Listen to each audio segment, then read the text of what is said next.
कि मुख्यमंत्री जी कहीं ना कहीं संज्ञान लेंगे। आपको याद होगा इसके पहले मुख्यमंत्री से मिलने के पहले मेरी मुलाकात डिप्टी सीएम श्री विजय सिन्हा से भी हुई थी और उनको भी एक ज्ञापन सौंपा गया था।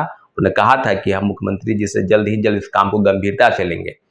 अभी तक जो बातें हैं, जिस तरह के फोन कॉल आए हैं, उसमें दो बातें को खासकर जिक्र है, सप्लीमेंट्री रिजल्ट और उम्र की छूट को लेकर। दूसरी तरफ कई मामले हैं जिसमें लेकर जो है कि आगे क्या होगा, किस तरह की चीजें होगी, क्या छूट मिलेगा, जो मामला अभी चल रहा है सीटेट वाले का।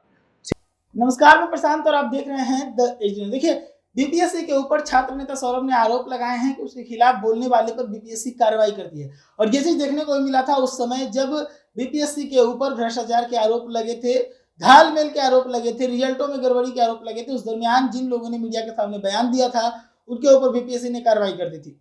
इसके साथ ही छात्र नेता सौरभ ने इस बात की उम्मीद जताई है कि बढ़े हुए एज रिलैक्सेशन के साथ बीपीएससी की जो परीक्षाएं हैं वो बहुत जल्द होने वाली है। क्या कुछ कह रहे हैं पूरे मुद्दे को लेकर छात्र नेता सौरभ, सुनिए। नमस्कार साथियों, जय हिंद। अभी हम बात करेंगे बीपीएससी शिक्षक बहाली के मुद्दे पर और कई ऐसे मुद्दे हैं, खासकर सप्लीमेंट्री रिजल्ट, जो उम्र संबंधित छूट है उस मामले को लेकर, और आगे क्या हो रहा है, मुख्यमंत्री सचिवालय क्या काम कर रही है, किस तरह की हलचल है। तो सारे मामलों पर आपको हम ब्रीफिंग दे दें कि आपको बताते चले कि 29 तारीख के दिन यानी 29 जून को हम लोगों की मुलाकात दिल्ली में बिहार के माननीय मुख्यमंत्री श्री नीतीश कुमार जी से हुई थी और 5 सूत्री मांग, प्रमुख मांगों को लेकर हम लोगों ने ज्ञापन सौंपा था।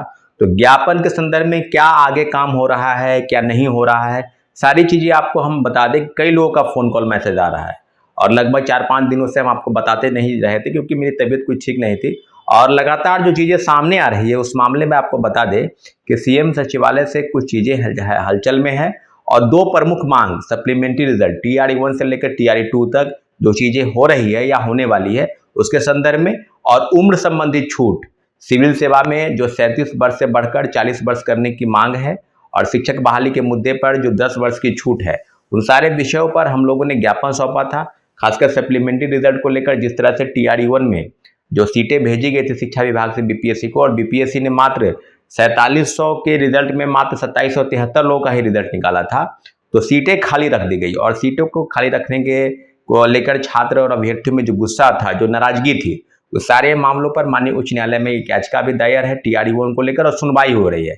TRE1 को लेकर जो सुनवाई हो रही है उसमें CWJC 2337 Satyam Kumar versus government of Bihar का जो मामला है, जिसकी सुनवाई 9 जुलाई को होने वाली थी यानी कल, उसकी जो तिथि है वो बेंच बदल गया, यानी कोर्ट जो है वो बदल गया है। अब दूसरे कोर्ट में यानी दूसरे जो बेंच है, बदला गया बेंच में, उसमें जो है मेंशनिंग हो रहा है और मेंशनिंग होने के बाद नई तारीख की घोषणा होगी, नई तारीख जो है वो अपडेट होगा, फिर आपको बताएंगे क्या है। एक और मामला जो है CWJC 1151 Dhirendra Kumar versus government of Bihar, उस मामले में भी सुनवाई होनी बाकी है। तो सब कुल मिलाकर TRE1 को लेकर कई 2, 3, 4 सुनवाई, कई मामलों में 5-5 सुनवाई भी हुई है। साथियों, TRE2 को लेकर जो बातें हैं उसमें कि जो पद है वो जो भेजी गए पद है उसमें लगभग 14,700 पद, उस पर माननीय मुख्यमंत्री जी की तरफ से जिस तरह का रुख रहा है और सचिवालय की तरफ से एक फोन कॉल भी आया है कि आपकी बात क्या क्या हुई है, खासकर सप्लीमेंट्री रिजल्ट और एज रिलैक्सेशन जो बीपीएससी में है। तो बीपीएससी के जो छात्र हैं जो नेहरू विहार, गांधी विहार और मुखर्जी नगर में रहते थे, कई हजार छात्र, और वह बहुत सारे छात्र, जो मुझे लगता है कि 50,000 के आसपास छात्र ऐसे हैं देश के तमाम राज्यों के जिनका उम्र सीमा खत्म हो गया है। सामान्य वर्ग में अगर हैं जिनका 37 वर्ष है, अगर देखा जाए तो लगभग 20 राज्य ऐसे हैं जिन्होंने अपनी उम्र सीमा की छूट में बढ़ोतरी दी है। नॉर्थ ईस्ट के भी कई राज्य हैं। तो आपको बताते चले कि बीपीएससी में सबसे न्यूनतम 37 वर्ष है, वहीं दूसरे स्टेट की अगर बात की जाए तो कहीं 40, कहीं 42, कहीं 44, 45, 46 तक भी है। तो बीपीएससी में आज से नहीं, लगभग पिछले 2 वर्षों से लगातार ये घमासान मचा है और हम लोग मुख्यमंत्री से कई मरतबा बातचीत की, लेकिन इस बार जो बातचीत हुई है काफी सार्थक बातचीत हुई है। मुझे लगता है कि मुख्यमंत्री जी कहीं ना कहीं संज्ञान लेंगे। आपको याद होगा इसके पहले मुख्यमंत्री से मिलने के पहले मेरी मुलाकात डिप्टी सीएम श्री विजय सिन्हा से भी हुई थी और उनको भी एक ज्ञापन सौंपा गया था। उन्होंने कहा था कि हम मुख्यमंत्री जी से जल्द ही जल्द इस काम को गंभीरता से लेंगे। अभी तक जो बातें हैं, जिस तरह के फोन कॉल आए हैं, उसमें दो बातें को खासकर जिक्र है, सप्लीमेंट्री रिजल्ट और उम्र की छूट को लेकर। दूसरी तरफ कई मामले हैं जिसमें लेकर जो है कि आगे क्या होगा, किस तरह की चीजें होगी, क्या छूट मिलेगा, जो मामला अभी चल रहा है सीटेट वाले का, सीटेट वाले को तो आप देख ही रहे हैं कि अभी देखिए मधेपुरा से 350 लोगों को नोटिस भेजा गया है, जिनका जो है 60% यानी 90 नंबर से कम किसी दूसरे स्टेट के लोग हैं, उनको बाहर का रास्ता दिखाया गया है। तो 350 कम नहीं होते, आप समझ लीजिए कि हर एक अगर जिला का सूची दिखा जाए तो 200, 250, 150, 200, 250 अगर देखा जाए तो इस संख्या कितनी हो जाएगी। कई जिले हैं जिनकी सूची अभी आना बाकी है, लेकिन जो माननीय उच्च न्यायालय का फैसला था, उसके फैसला के बाद में जिस तरह की कार्रवाई हो रही है, तो दूसरी तरफ बहाली भी हुई तो छात्र भी बर्बाद हैं, शिक्षक भी बर्बाद हैं, व्यवस्था भी बर्बाद है।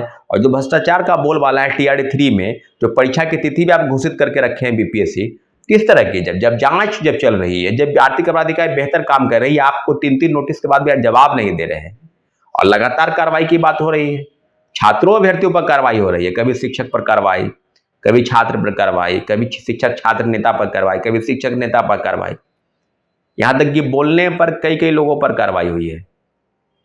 तो मुख्यमंत्री सचिवालय से हम लोग लगातार संपर्क में हैं और TRD 1 से लेकर TRD 2 तक जो सप्लीमेंट्री रिजल्ट है, जिस पर सरकार को ध्यान आकृष्ट कराया गया है, माननीय मुख्यमंत्री जी से मिलकर ज्ञापन सौंपा गया है, सब मामलों पर 1-to-1 बातचीत हो रही है। और एज रिलैक्सेशन मुझे लगता है कि 70वीं सिविल सेवा जिसकी वैकेंसी इसी महीने के लास्ट तक आने की उम्मीद है और लगभग जो पद की संख्या बताई जा रही है वो 1200-1400 बताई जा रही है। इसमें से 500 प्लस पद जो है DO के हैं। शिक्षा विभाग की जो वैकेंसी है उसमें उम्र की छूट निश्चित रूप से मिलेगी, जिस तरह की चीजें सामने आ रही है। परंतु सिविल सेवा के जो और पद हैं, इंटीग्रेटेड जो कोर्स है, इंटीग्रेटेड जो परीक्षाएं होने वाली है 70वीं सिविल सेवा की, उस मामले को लेकर हम लोगों का ज्ञापन भी मुख्यमंत्री जी को मिला है और मुख्यमंत्री जी इस पर काफी गंभीरता से विचार कर रहे हैं। CM सचिवालय भी इसमें लगा हुआ है। उम्मीद करते हैं कि जो चीजें हैं वो जल्द से जल्द तय हो जाए। ठीक है साथियों, धन्यवाद। तो ऐसे तमाम खबरों के लिए जुड़े रहिएगा तेज न्यूज़ के साथ। धन्यवाद।